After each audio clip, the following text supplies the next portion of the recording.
Hey, it's Soul with another video. Now, obviously, I enjoy the World of Warcraft video game, and over the past couple of months, I've been kind of wading in the waters that is Final Fantasy XIV Online, appreciating and analyzing and sharing my spicier takes.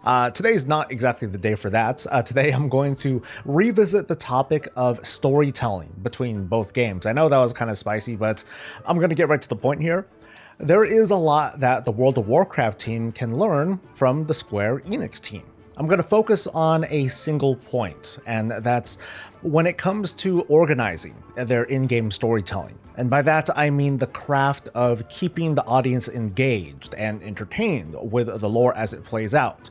There are a lot of facets to it, more than I can describe, but I'm going to give it a shot and try to have some fun while we do it. Now, I'm oversimplifying, but a World of Warcraft expansion is broken up into a couple of pieces. There's the base expansion, which involves a lot of world building, and each zone tells its story followed by this kind of overarching narrative campaign. Major patches tell bits of this main story, often with cliffhangers at the end that tries to get us excited to learn more about the next part, and this goes on and on until the end of the expansion, where the story concludes and we start a lead-in into the next expansion.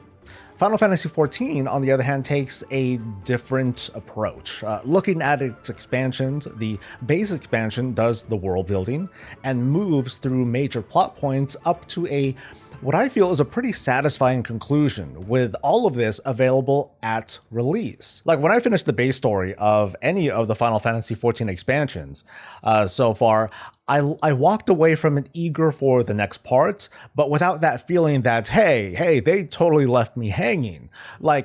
It's like this was a good resting point before the next arc, and then I can just kind of do whatever I want. Patches kind of cover the aftermath with what I feel are also complete narratives that leave players wanting, again, in a way that they're curious, whereas I got to admit that during Battle for Azeroth, at the end of a patch thing, I'm like, oh, she got away again. And ultimately, we learn very little to nothing. This is kind of a side jab, but the strength of Final Fantasy XIV storytelling comes from its characters given life through its numerous cutscenes to, express emotion, nuance, and very important to me, banter, which adds depth to the character and to the mood. And frankly, World of Warcraft just doesn't do that very well on a fundamental level. World of Warcraft wants you engaged with your character in combat. Final Fantasy XIV wants you invested into all of these other characters who've been journeying with you. And that's my takeaway, at least, after some time, with more time in one game than another. So let me get to the meat of things. Like, a few months back, I explored a what-if scenario inside one of my weekly shows. And right now, I want to retell that story here in a separate video to get a bit of attention, I guess, but this is also an idea that I stand by. I'm gonna retell the story of Battle for Azeroth in a way that sort of follows a similar format or template as a Final Fantasy XIV expansion, but we're also going to apply some Blizzard philosophies as well, and here's what I mean. The story of Battle for Azeroth will be told using a main story quest line that will guide or I guess force players through a series of long narrative arcs with specific milestones. But considering that you're encouraged to make multiple characters in World of Warcraft, milestones are also going to be considered like account-wide unlocks. And this makes pretty much no sense right now, but you'll get it later. And I'm not changing the story per se. The big beats that you love and hate in BFA are still gonna happen. So let's start with the leveling experience. It's gonna be easy to keep up with this so far. So the expansion begins for either faction. There's the introduction. There's heading off to Koltiris or Zandalar. You get a series of main quests to visit each zone, get the lay of the land, and unlock dungeons and solve problems and etc. This should sound familiar so far. You might remember that the war campaign starts a couple of levels in, that has you visit the opposite faction's continent for some violence and shenanigans. So those are going to be peppered in as you complete these zone storylines. Once these zone storylines are done, you can then progress into the war campaign proper, heading into the other continent to make even more trouble. And it's right around this time when Uldir is in sight, and hey, it's time to raid. However, we're telling a different version of Battle for Azeroth, Like, we're not even at max level at this point. So instead of Uldir, we're gonna keep pushing on to the escalation of the war campaign when, Saurfang is revealed and he escapes Alliance custody. Everyone can join in on this, by the way, with the battle to defend or retake Darkshore, with Gallywix versus Mechatork, when the Alliance fool the Horde and attack the Tsar Olor directly, leading into what would be, in this version at least, the first raid of Battle for Azeroth, which is the Battle of Dazar Lore. Only we're still not at max level. So let's reimagine this. Like, instead of a full-on raid, the Horde and Alliance will play through a dungeon version of it. Like, they'll just play through the first 3 encounters of the raid. And the other encounters, the rest of the story, it's gonna be stuff that we learned from cutscenes. And don't worry, we're gonna circle back and revisit this later. And then we deal with the aftermath. We learn that Derek Proudmoore has been revived and needs rescuing, and both factions are going to team up to rescue him. Not long after, we're led to Stormsong Valley to witness the big powwow with the Horde and Bane Bloodhoof's arrest, which leads then to the reemergence of Saurfang and finding Thrall and sneaking into Orgrimmar to save Bane. This is followed up by a gathering of heroes and rebels to march on the gates of Orgrimmar.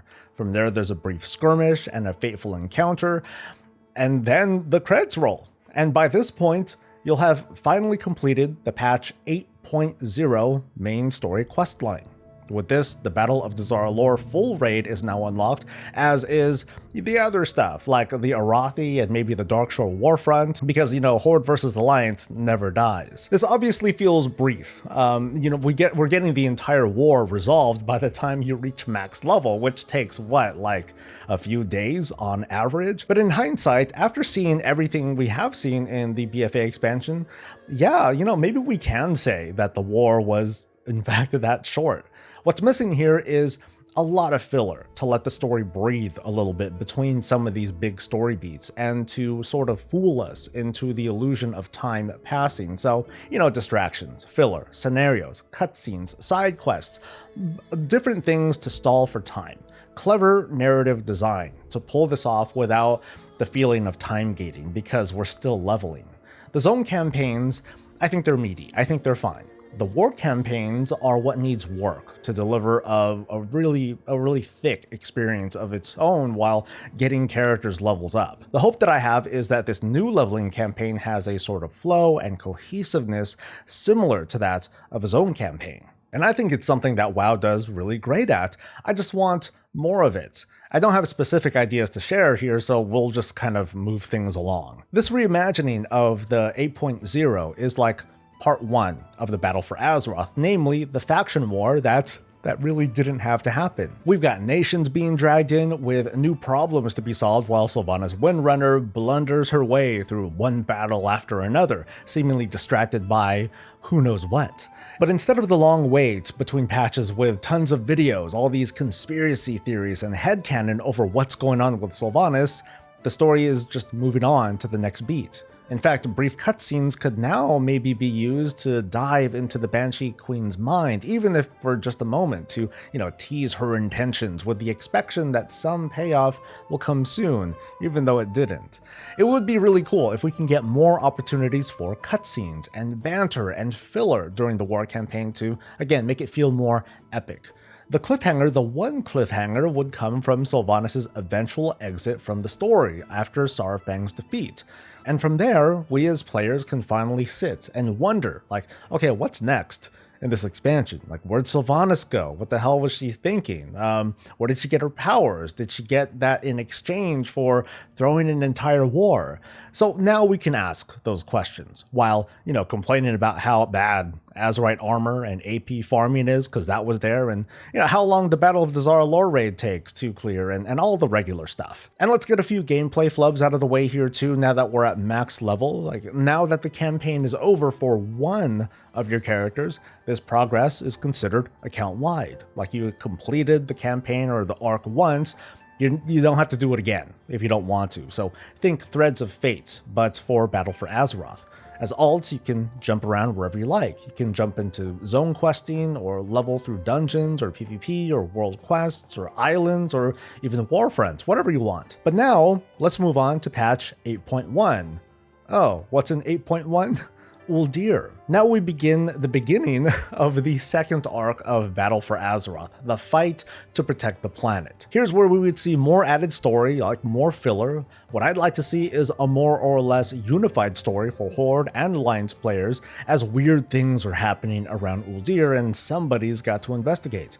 With the Horde and Alliance forces pretty much broken, anyone who can help comes to take on the challenge. Like, it would be really cool if, say, your class order were to show up to lend the locals Andalari a hand. New quests can happen outside, maybe a scenario inside that one dungeon whose name I can't really remember, and that finally leads players into the Uldir raid itself. Now, maybe that's a bit lean on the story content, I know, especially as a second raid, so maybe it'd be cool if there was additional quest content that lets us learn more about the Titans and Uldir. Like, how about taking us to the Keepers to fill us in on some missing information? Take us to some old Titan-based instances for more investigating.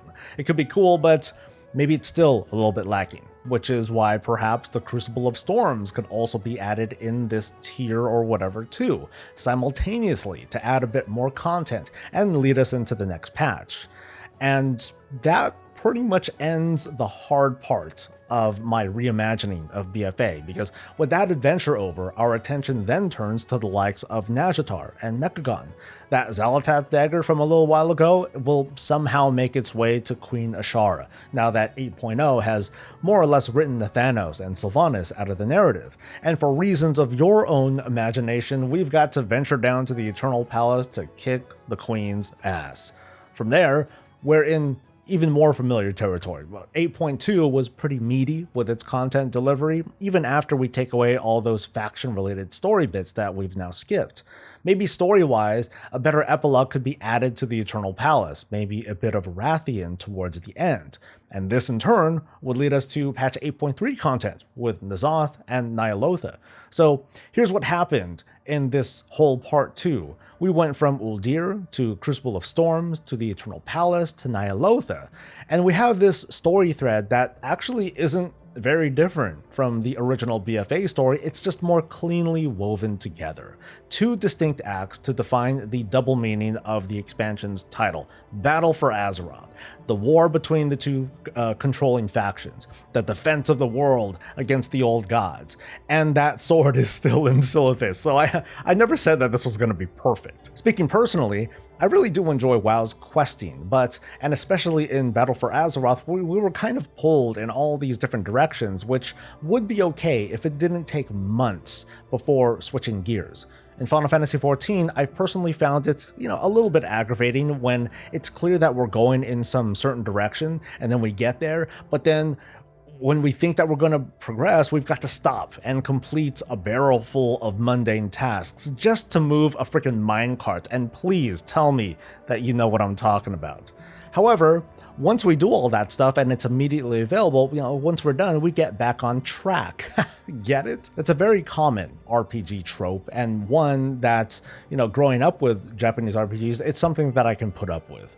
The whole arc with Bane's, rescuing of Derek Proudmoore, and then the capture, and then the rescue, that happened across like 2 patches, 8.1.5 and 8.2, which in a way, I don't know, my takeaway is that it diminishes the character's impact. Like, oh, he can just kind of stew for a while before his rescue. We're still doing some raid stuff, which we as players weren't even involved with until the actual break-in to save Bane. WoW's expansions have been a series of hits and misses when it comes to the storytelling flow. Like Vanilla and Burning Crusade, by that standard, they were stitched together pretty awkwardly, at least in my opinion. Wrath of the Lich King and Cataclysm, Mists, and even Warlords of Draenor managed to at least flow from one beat to the next. Legion felt pretty strong, but I've got to point out that making Argus a one-patch trick feels like a missed opportunity. And of course, the jury's still out on Shadowlands, so I can't really comment there. So just what is it that I'm suggesting the WoW team to do? I just want them to tell a complete story, one patch at a time. That means putting a lot of weight into the patch content, world building plus big meaty story plus roll credit scene. I think it's totally okay to take a while leveling. Like, there's no need to rush the story. Season 1 of the next expansion can wait more than a week to start. And then, of course, make it alt-friendly. Use a trigger to make leveling much faster, unhook those alts, unhook those characters off the rails, and let them do whatever they want. And also to add many, many more quests. I'm not going to pretend to know how many, if any, side quests were cut from Shadowlands content due to whatever circumstances, but I just would have loved to have so much more of them to fill out the lore about literally the Warcraft afterlife. The more nuanced goal is to hopefully lay down a template for quest and narrative designers to lay down a cleaner story that doesn't pull players in too many different directions. And that's it. Hopefully this was a quicker video, but let me hear your thoughts. Do you think that this example would have made any difference in your BFA experience if you happened to play through it while it was current? Feel free to fire away, and don't forget to like the video if it was fun. Subscribe for more of this and all things Warcraft, and I will see you later. Until then, stay safe, stay healthy, and stay breezy.